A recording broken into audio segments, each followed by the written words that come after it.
অবিভক্ত ভারত শীর্ষক একটি সেমিনারের আয়োজন করতে যাচ্ছে দিল্লি। আর সেখানে পাকিস্তান ও বাংলাদেশ সহ অন্যান্য দেশগুলোকে অংশ নেওয়ার আমন্ত্রণ জানিয়েছে ভারত। তবে এই সেমিনারটি কবে অনুষ্ঠিত হবে তা এখনো জানা যায়নি।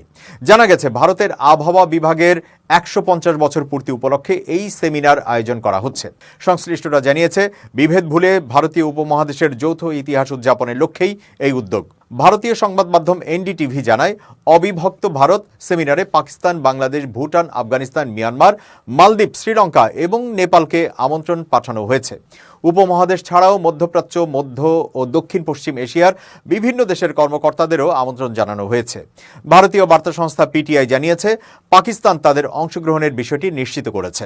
তবে বাংলাদেশ এখনও এই অনুষ্ঠানে তাদের অংশগ্রহণের বিষয়টি নিশ্চিত করেনি।